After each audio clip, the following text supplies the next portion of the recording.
सत्य को खोजने वाले आप सभी साधकों को हमारा प्रणाम।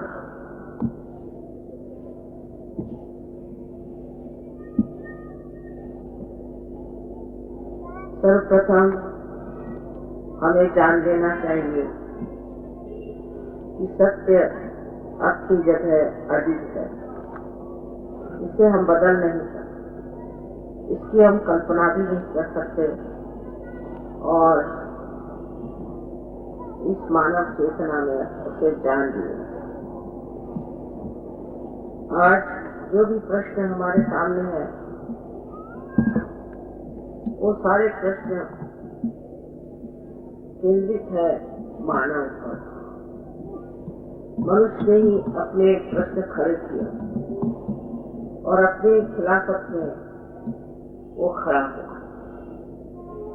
अंधकार में, अज्ञान में मनुष्य देख नहीं पाता और इसी कारण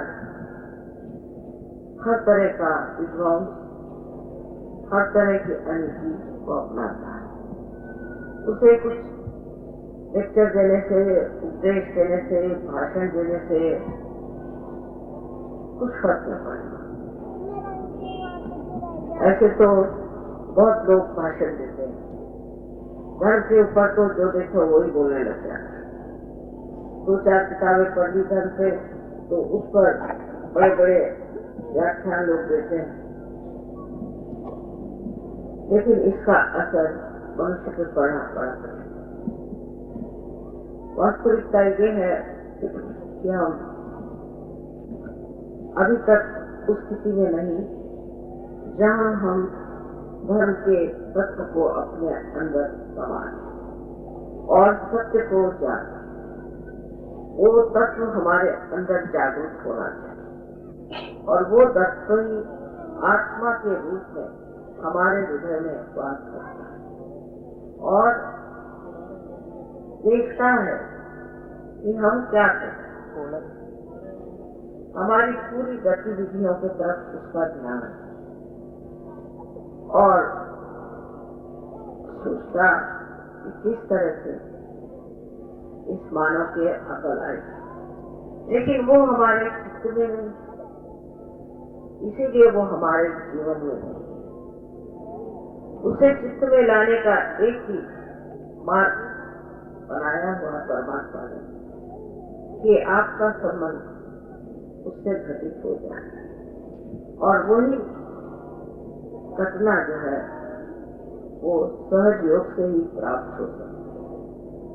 सहज का मतलब आप जानते हैं कि स हमारे आपके साथ और ज हमारे जन्मा हुआ, ये योग का अधिकार आप सबका। सत्य जो मैं आपसे कहने वाली हूँ उसको जरूरी नहीं कि आप अंधश्रद्धा में माने, पर इसका पड़ताला लें, इसका प्रमाण मिलने पर तो आपको ईमानदारी से उसमें विश्वास करना चाहिए, क्योंकि इसी में आपकी भी भलाई है, इस देश की भलाई है और सारे संसार की भलाई है। इसके बगैर ये संसार न जाने किस नर्क में जाके पड़ने वाला है। सत्य ये है कि आप शरीर, बुद्धि, मन, अहंकार आदि उपाधि में, यहाँ तक कि आप जिस धर्म को मानते हैं वो भी आप में समाया हुआ नहीं। आप एक शुद्ध आत्मा है। उस स्थिति में न पहुंचने के कारण ही आप अंधकार में और अज्ञान में। और दूसरा सत्य ये भी है कि चारों तरफ हमारे परमात्मा की प्रेम की सृष्टि है,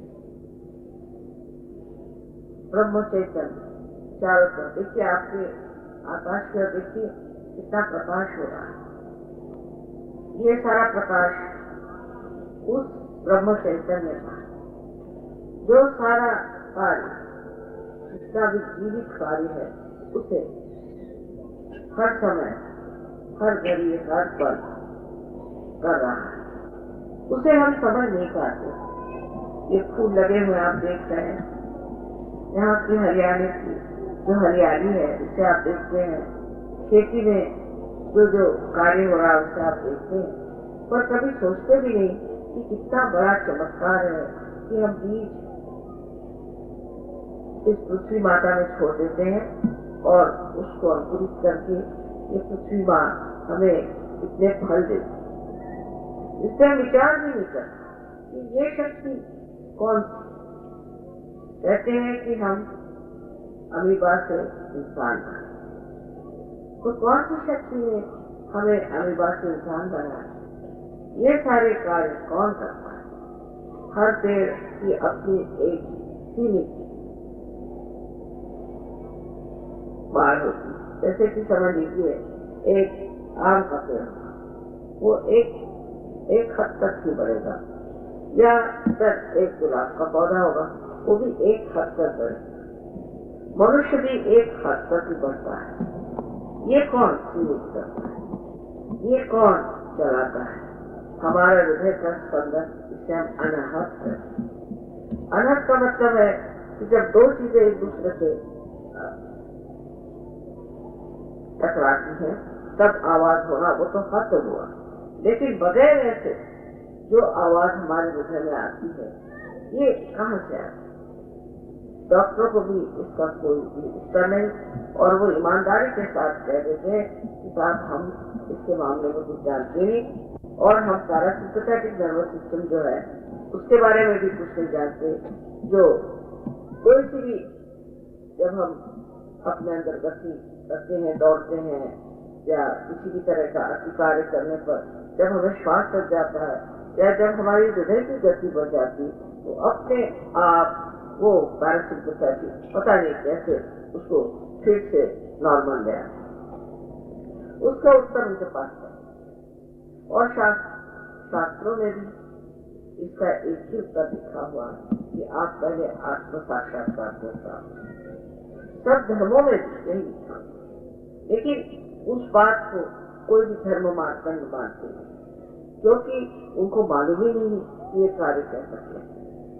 इस वजह से धीरे धीरे जो धर्म बड़े ऊंचे स्तर पर बनाए गए थे, बहुत ही महान इस तरह के व्यक्तित्व बनाने की जिसमें पूर्ण शक्ति थी, वो धर्म अशक्त हो, और उन धर्मों का बस पाखंड रह गया, क्योंकि ये धर्म सत्ता के पीछे नहीं या पैसे के पीछे नहीं दौड़। सबसे बड़ी तो सत्ता जब हमारी अपने ही ऊपर नहीं, तो और दूसरी सत्ता लेकर के करना, और पैसे की इस तरह की गुलामी करना किसी भी सशक्त मनुष्य की व्याख्या नहीं करता।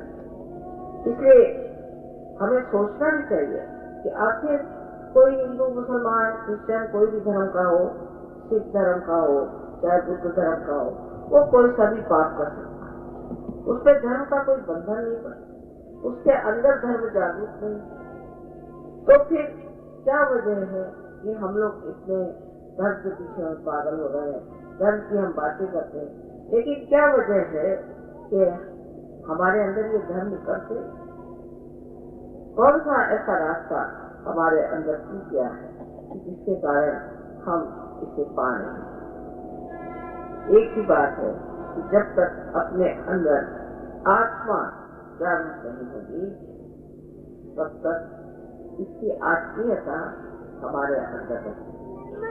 इससे जिस धर्म का साथ आप अपने अंदर उतारना चाहते हैं, वो आपसे अछूता ही। उसके लिए जरूरी है कि आप आत्म साक्षात्कार को प्राप्त करें, और इसका मार्ग बहुत सहज सरल है, कोई कठिन मार्ग नहीं। बहुत से लोग कहते हैं कि ये बहुत कठिन मार्ग है, ऐसे कोई बात नहीं।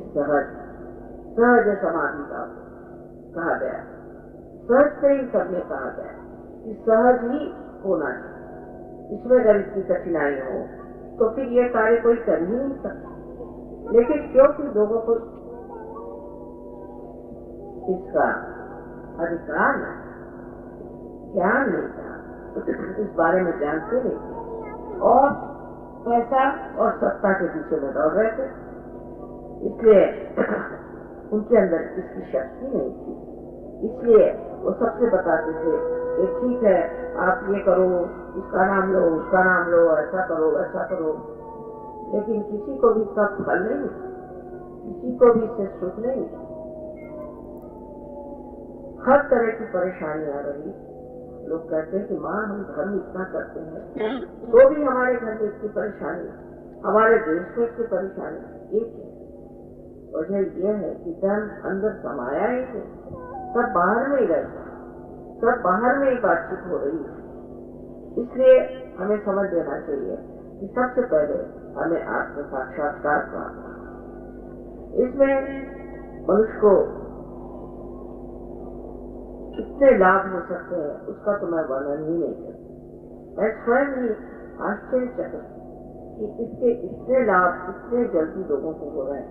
तो लोगों ने कभी इधर सोचा ही नहीं, विचार ही नहीं किया, इधर कोई संशोधन ही नहीं किया कि चलो इस तरह से ये कार्य हो सकता है।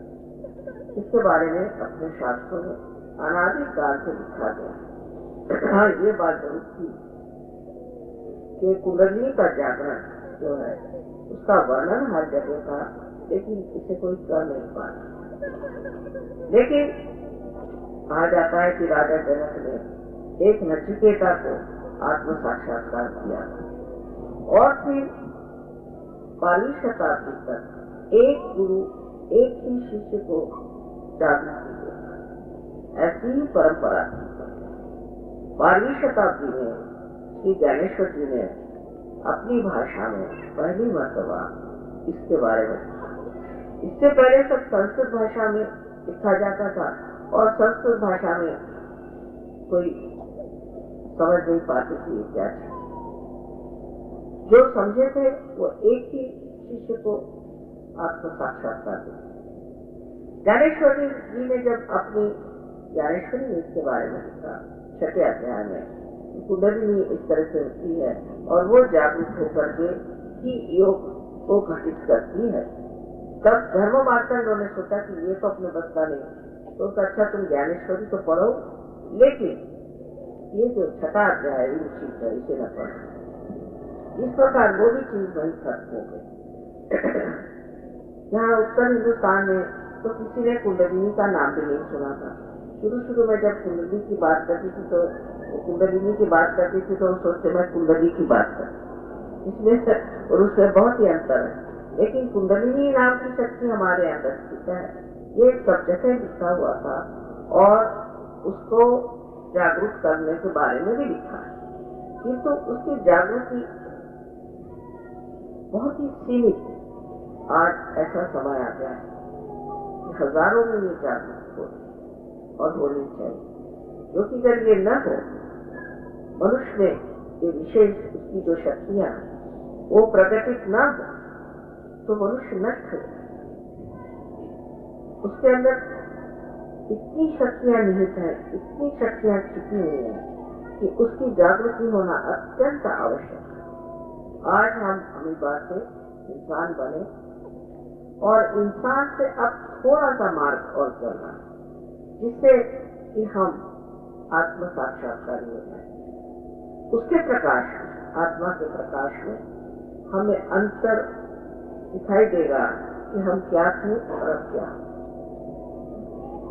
पहले तो आपको जिसे विचार समाधि कहते हैं वो प्राप्त, माने आप जो दिमाग में जो विचार हर समय मंडराते रहते हैं उसकी जगह एक शांति प्रस्तावित है। जैसे कि एक विचार उठता है और फिर गिर जाता है, दूसरा विचार उठता है और गिर जाता है, और हम लोग उस विचारों के ऊपर कूदते हैं। विचार या तो भविष्य से आता है और या तो भूतकाल से। पर अगर हम कहें कि वर्तमान में आप बैठिए तो आप बैठते हैं और वर्तमान ही अच्छी है, भूतकाल खत्म हो गया और भविष्य जो है वो कोई जानता नहीं। इसलिए आज तो एक क्षण है, हर क्षण, ये क्षण जो है यही असली है, यही वास्तविकता है, इसमें हम ठहर नहीं पाते। इसलिए आत्म साक्षात्कार में जब कुंडलिनी का जागरण होता है तो ये विचार लंबे हो जाते हैं कहना से, और उसके बीचों बीच को जो जगह होती है जिसे विलंब कहते हैं, वहां पर वर्तमान वहाँ आपका चित्त ठहर जाता है। उससे आपके दिमाग में एकदम से खुलापन आता है, कोई विचार एकदम खुलापन आता है। जैसे कि बुद्ध ने कहा है एम्प्टी माइंड है।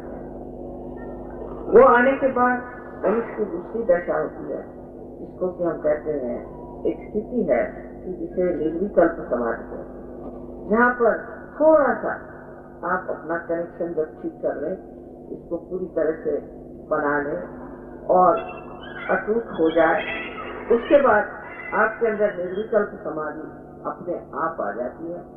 और ये निर्विकल्प समाधि का मतलब होता है जहाँ की मनुष्य को कोई भी इसके बारे में शंका नहीं रहती और उसकी सब शक्तियां फिर कहना शुरू हो जाती है, अंदर और बाहर।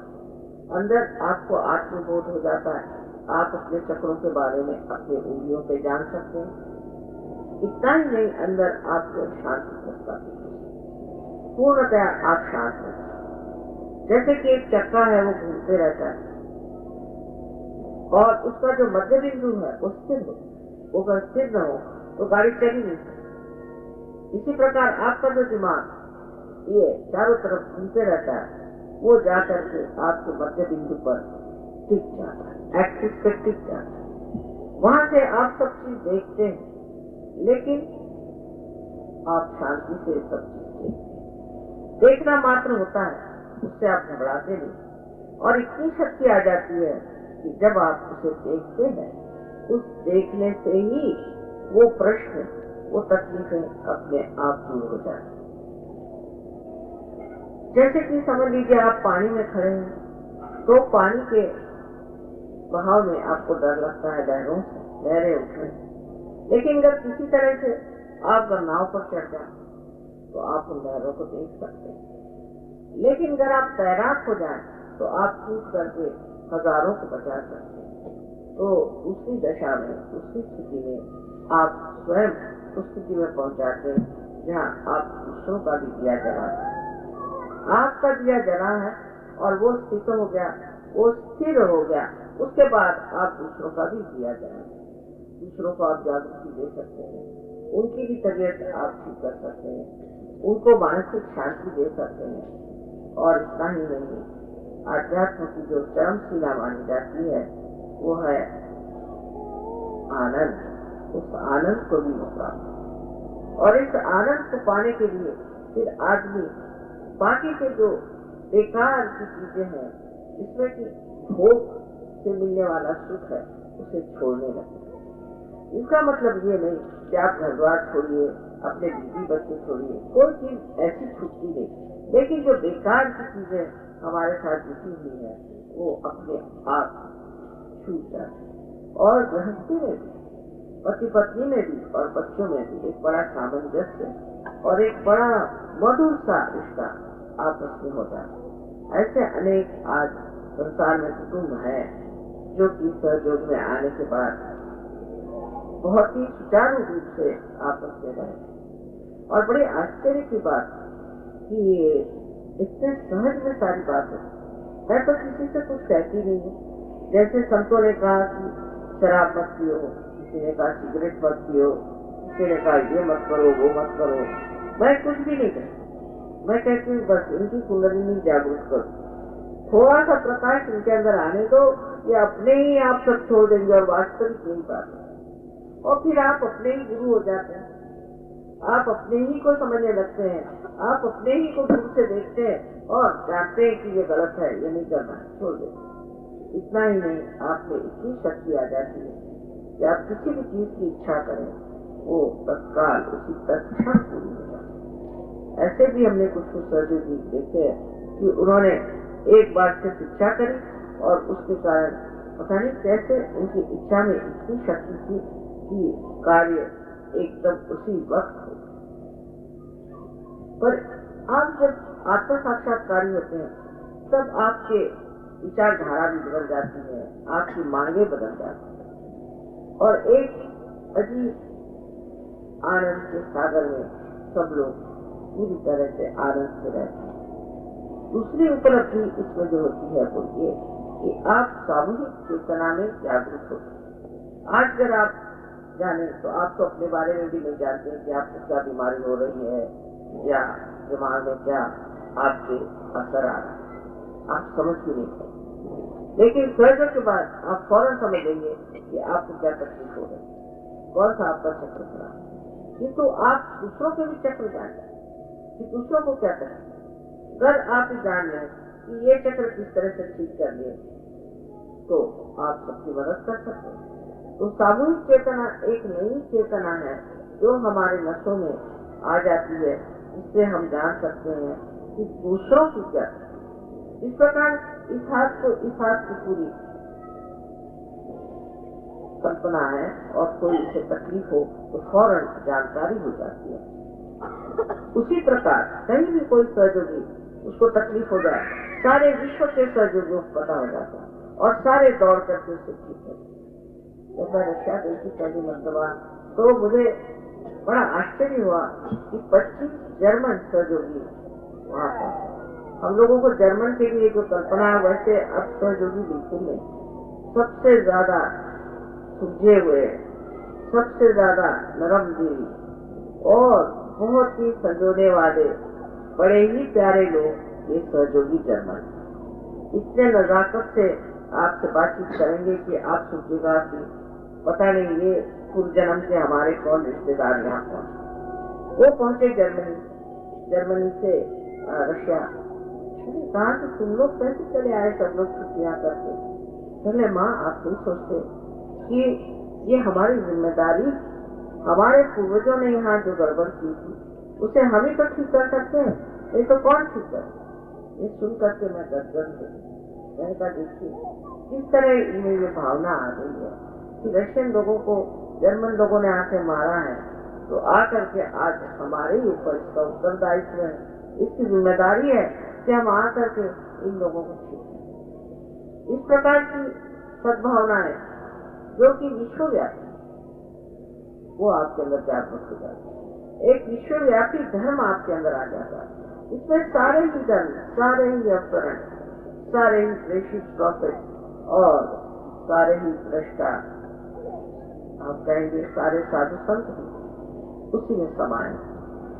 उसके इस विश्वव्यापी धर्म में किसी भी धर्म की निंदा या किसी भी सदगुरुओं की निंदा नहीं होती, लेकिन उनको पूजा जाए। आपको आश्चर्य होगा कि ईसाई लोग भी मोहम्मद साहब को पूछते, यहूदी लोग ईसा मसीह को पूछते, मुसलमान गणपति को पूछते और हिंदू लोग मोहम्मद साहब को पूछते। ऐसा आपने सुना नहीं होगा, पर यह चमत्कार हो जो कि प्रकाश आने पर दिखाई दिया। ये तो सारे फूल एक ही आध्यात्म के पेड़ पर आए थे और हमने इसे तोड़ दिया और इस मरे हुए फूलों को हम अपना अपना कहते हैं, हालांकि हमारे अंदर इसकी कोई सुगंध नहीं आई और लड़ रहे हैं। ऐसी बिल्कुल बात नहीं। ये जो फूल है इनकी जो खुशबू थी वो असलियत में आध्यात्म में है, और जब आप आध्यात्म में उतरते हैं तो वास्तविक में आप देखते हैं कि इन्हीं लोगों ने सारे कार्य किए जिसके कारण आज सहज पनपा, इसी के कारण आज आप यहाँ जमे हुए हैं और बैठे हुए हैं और आप एक साधक के रूप में आज आप इसे प्राप्त करना चाहते।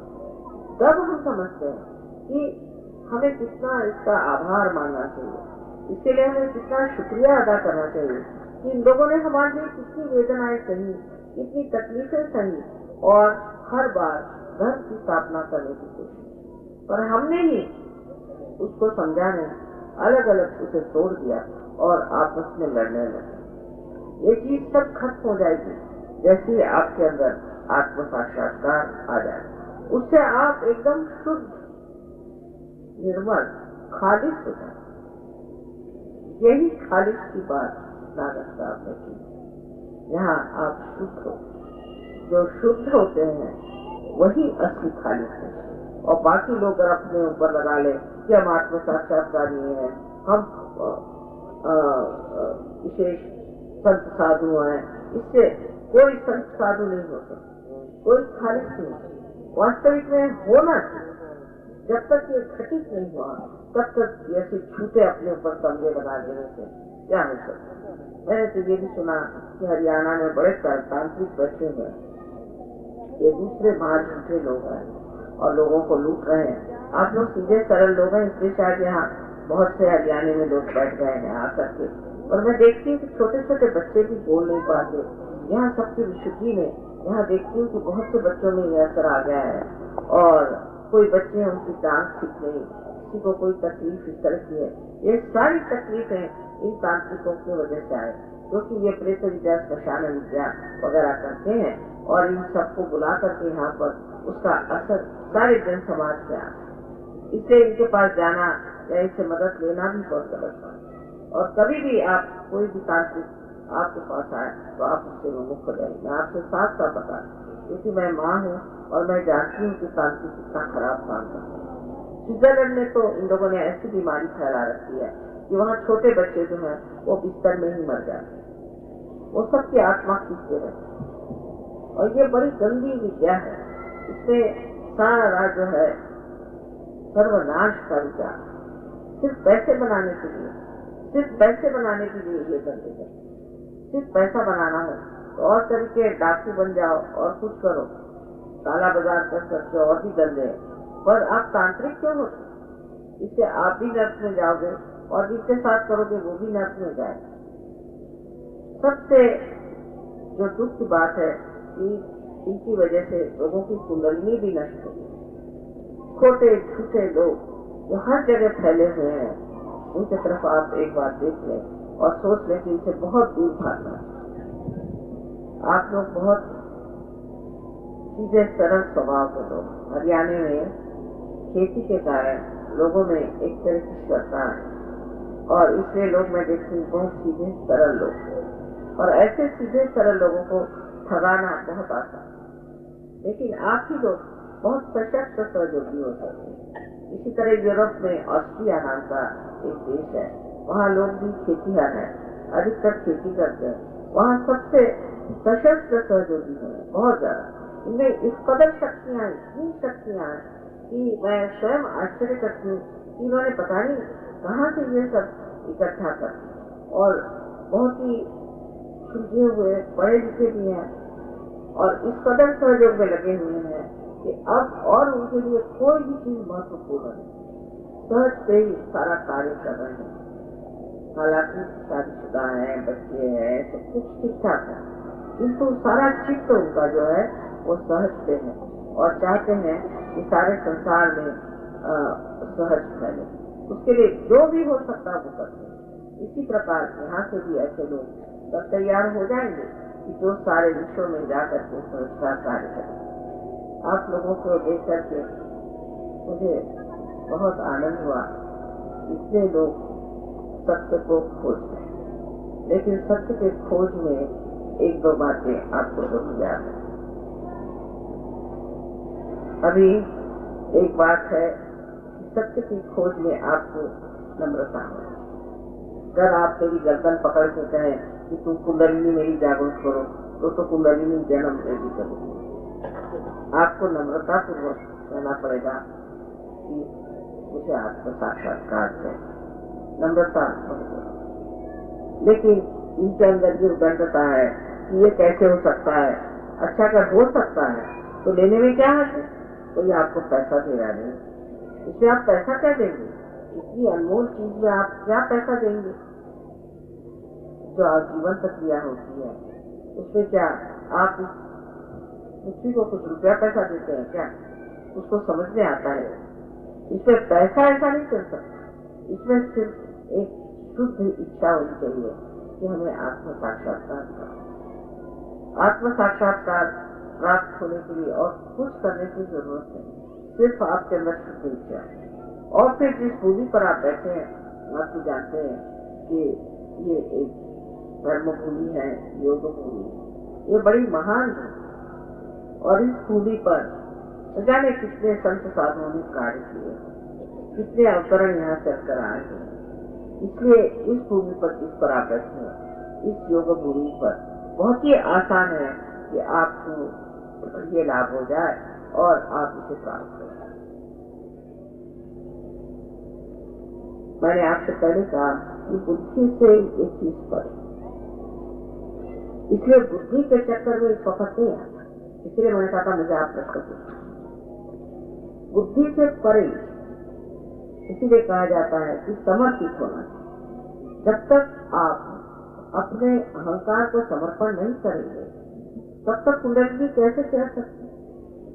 इसका मतलब नहीं कि मुझे कुछ आप पैसा समर्पण करिए, मुझे कुछ नहीं, पर उस परम चैतन्य के सामने अपने को समर्पित रखना चाहिए। हमने आज तक क्या पाया, हमें क्या मिला है? सिवाय बात करने का हमें एक तरीका है, लेकिन और हमने दुनिया में पाया ही क्या?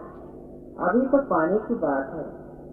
तब हमें चाहिए कि नम्रता इसे हम प्राप्त करें।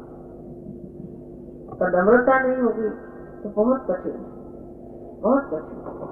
नम्रता पूर्वक इसे आप स्वीकार करें और इसे जिन्हें इसका अनुभव नहीं चाहिए, जो इससे दूर रहना चाहते हैं, वो कृपया घर चले जाए तो अच्छा, क्योंकि यहाँ बैठ करके और सब लोगों की ओर देखने के लिए कर्म का मन हो, ये गलत बात है और ये सभ्यता है।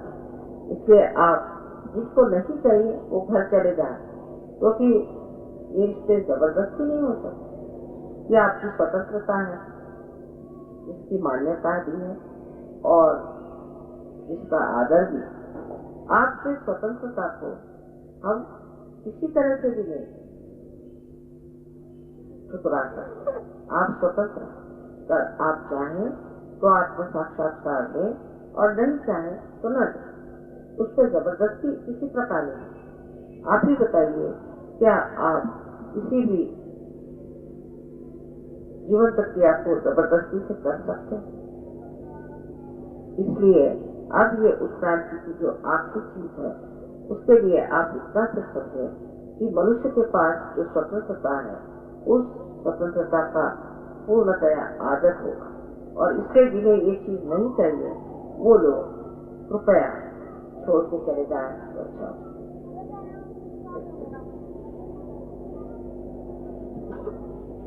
अब मैंने पहले आपसे बताया कि आज इस योग भूमि में बैठे, ये बहुत महान योग भूमि अनादिकाल से यहाँ संतों ने बहुत मेहनत की, उसके हमें फायदे, और उसका सबसे बड़ा फायदा है कि कुंडलिनी बहुत जल्दी जागृत हो जाती है लोगों के हिंदुस्तान में, और बहुत जल्दी इसे वो प्राप्त करते, और प्राप्त होने के बाद जमते नहीं, ये गलत बात है। जब अंकुरित एक बीज हो गया उसे जमना चाहिए। और आशा है आप लोग आज के आत्म साक्षात्कार के बाद जरूर इसमें जमने का प्रयत्न करेंगे, और 1 महीने के अंदर ही आप कहां से कहां पहुंच सकते। तो आप सबसे विनती है कि अपने आत्म साक्षात्कार का भी आप लोग पूरी तरह से आदर करें और अपना भी आदर करें।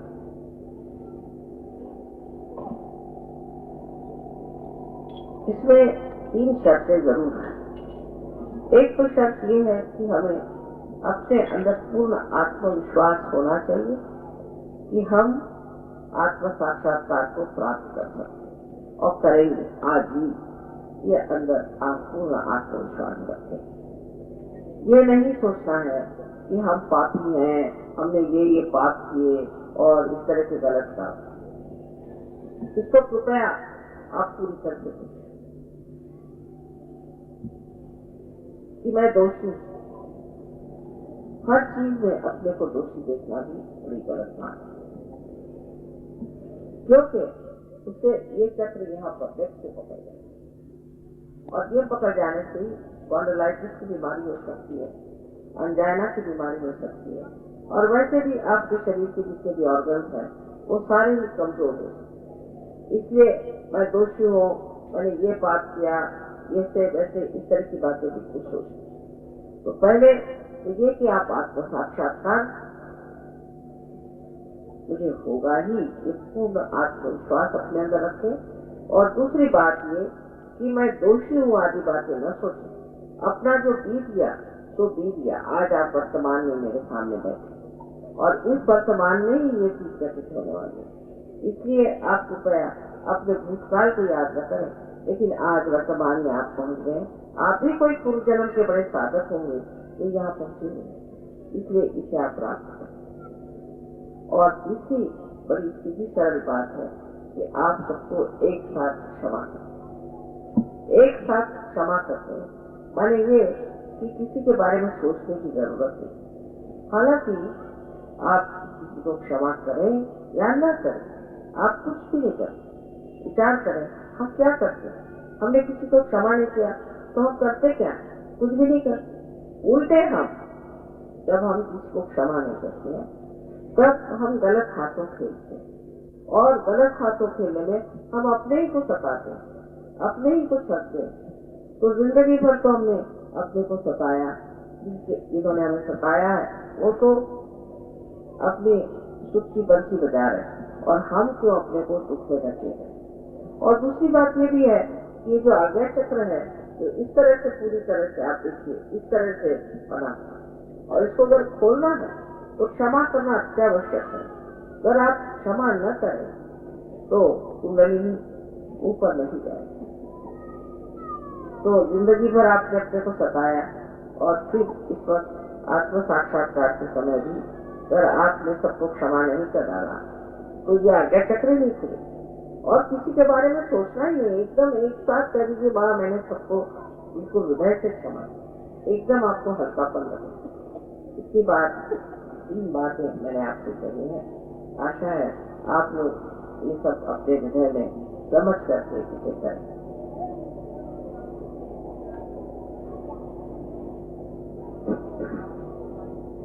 तो आप लोग दोनों हाथ मेरी ओर इस तरह, आपके पैरों में जूते हो तो निकाल दीजिए, जूते हो तो निकाल दीजिए।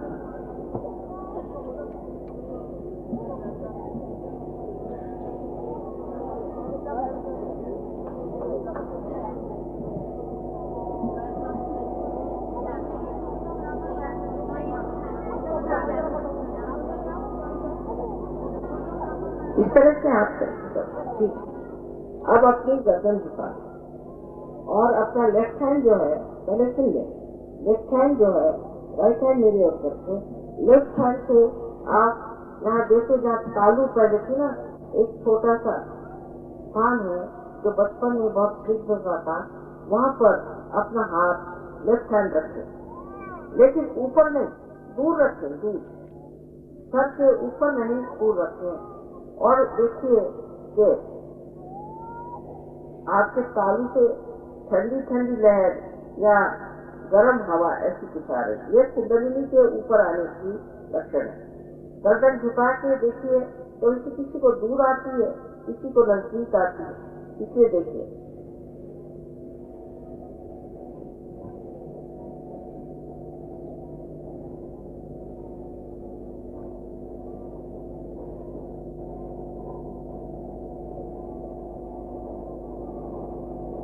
अब दूसरा लेफ्ट हैंड मेरे रखते। अब दोषी आप बिल्कुल नहीं महसूस करना। अगर आपने अपने को दोषी समझा तो कुंडली नहीं जागरूक होकर के भी नीचे गिर जाएगी। इसलिए यही कहना है कि मैं दोषी नहीं हूँ, अपने मन में पूरी तरह से मैं बिल्कुल दोषी नहीं, मैंने कोई गलत काम नहीं किया। अब राइट हैंड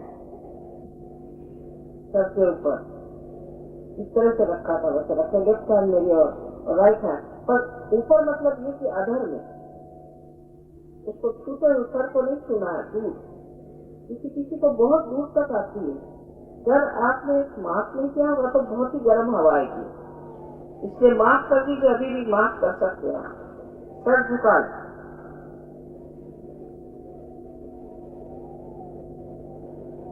अब अपने राइट हैंड को मेरे सामने करके लेफ्ट हैंड से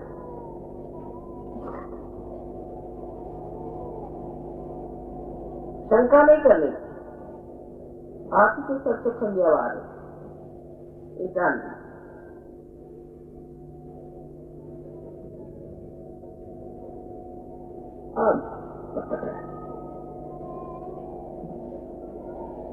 अपने दोनों हाथ आकाश की ओर और सर को पीछे मोड़ दो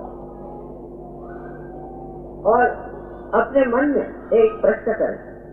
कोई सा भी एक प्रश्न जो मैं आपको बता रही हूँ, प्रश्नों में से एक आप 3 बार मन में पूछें। आप मुझे माँ कह सकते हैं या श्री माता जी कह सकते हैं। माँ, क्या ये परम चैतन्य है या क्या माँ ये परमात्मा की प्रेम शक्ति? इसमें से कोई सा भी एक प्रश्न 3 बार आप पूछें।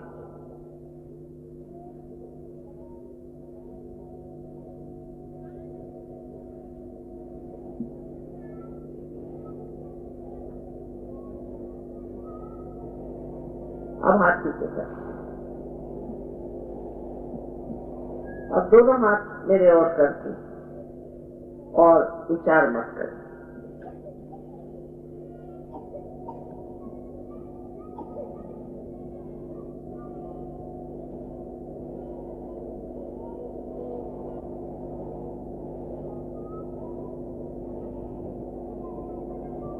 अब जिन लोगों को दोनों हाथ में, उंगलियों में, हथेली में या सर से ठंडी ठंडी हवाएं हो, यही परम चैतन्य आज पहली मर्तबा आपको महसूस हो। वो ठंडी हो चाहे गर्म हो, दोनों हाथ आप ऊपर कर। सबको आनंद है। सब साधु संत रहते हैं यहाँ हरियाणा में।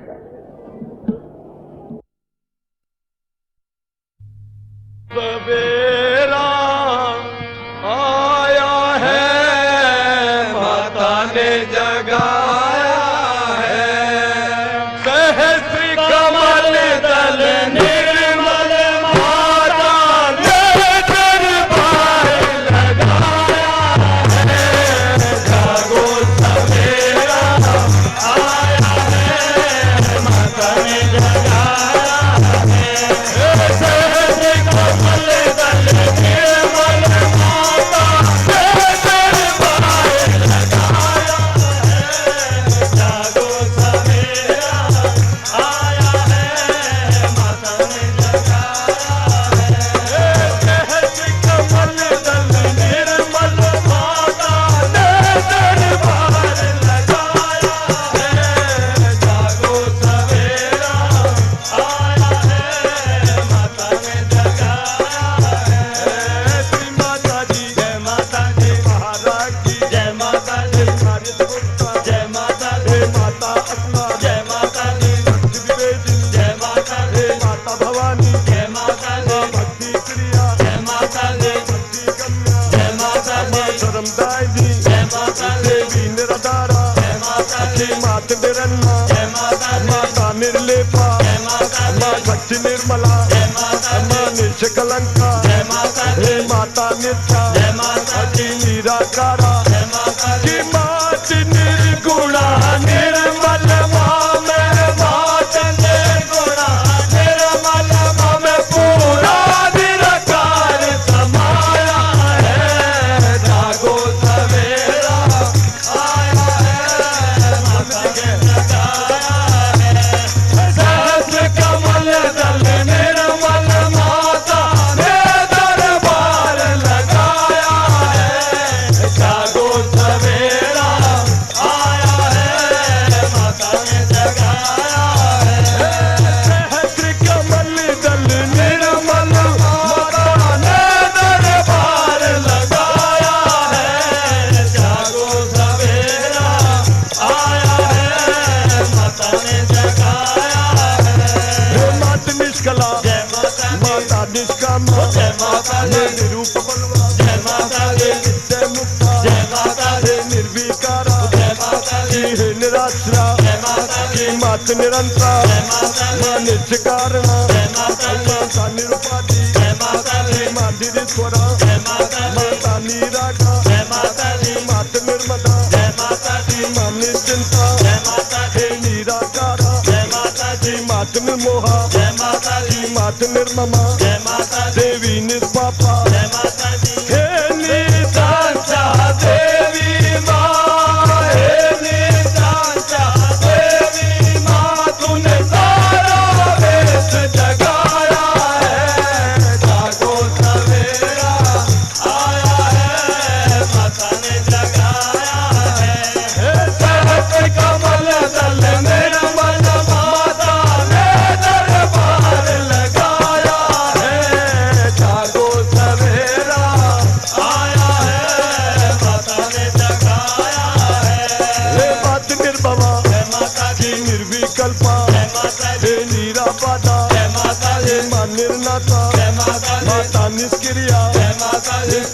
गिरहा जय माता दी, मात निस्तुला जय माता दी, नील चक्रा जय माता दी, देवी निरपाया जय माता दी, निशुक पिता जय माता दी, शांत करुणा जय माता दी, माता महादेवी जय माता दी, मामा पूजा जय माता दी, माँ पातकनाथनी जय माता दी, हे महाशक्ति जय माता दी, हे महामाया जय माता दी, कि आपके कारण महारथी आपके कारण महारथी मानव ने खुद को पाया है जागो सवेरा आया है, माता ने जगाया है, सहस्र कमल दल निर्मल माता ने दरबार लगाया है जागो सवेरा आया है, माता ने जगाया है, विश्व रूपा जय माता दी, पद्मासना जय माता दी, मात भगवती जय माता दी, माँ रक्षाकारी जय माता दी, पुण्य लभ्या जय माता दी, राक्षस अग्नि जय माता दी, माँ परमेश्वरी जय माता दी, हे नित्य योगना जय माता दी, की पुण्य लभ्या जय माता दी, अचिंत रूपा जय माता दी, देवी परशक्ति जय माता दी, हे गुरु मूर्ति जय माता दी, हे आदि शक्ति जय माता दी, की देवी योगदा जय माता दी, हे काकिनी जय माता दी, की झुका राजा जय माता दी, की शोभना माता जय माता दी, की शूल भागती जय माता दी, सच्चिदानंदी जय माता दी, आनंद रूपणी जय माता दी, कि हे देवी लाजा जे तूने हे देवी लाजा जे तूने मौज करा दिखाया है जागो सवेरा आया है, माता ने जगाया है, सहस्र कमल दल निर्मल माता ने दरबार लगाया है जागो सवेरा आया है, माता ने जगाया है, हे मात सुकरी जय माता दी, मात चंडिका जय माता दी, माँ दुर्गा तिनका जय माता दी, हे माता मैत्री जय माता दी, माँ प्राण रूपणी जय माता दी, माता परमाणु जय माता दी, माँ पाशहंत्री जय माता दी, के वीर माता जय माता दी, माता गंभीरा जय माता दी, हे देवी गर्विता जय माता दी, क्षिप्र पिशाचिनी जय माता दी, हे शुद्धा शुद्धि जय माता दी, हे धर्माधारा जय माता दी, विश्वग्राता जय माता दी, मेरी माता स्वस्था जय माता दी, भाव मधुरा जय माता दी, की धीर समझता जय माता दी, परमोदारा जय माता दी, हे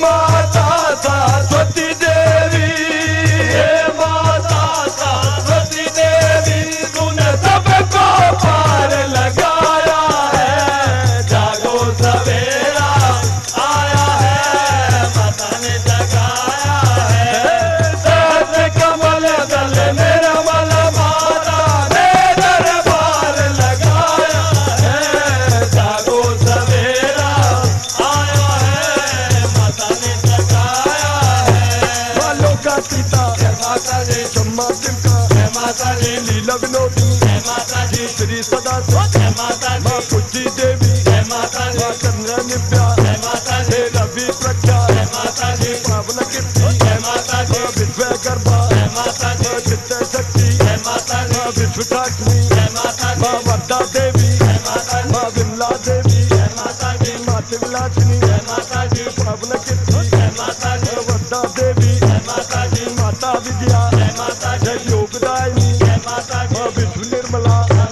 हे धर्मदायिनी जय माता दी, की बंदारो जनवा चला बंदारो जनवा चला तूने मोक्ष का पथ दिखलाया है जागो सवेरा आया है, माता ने जगाया है, सहस्र कमल दल निर्मल माता ने दरबार लगाया है जागो सवेरा आया है माता ने जगाया है सहस्र कमल दल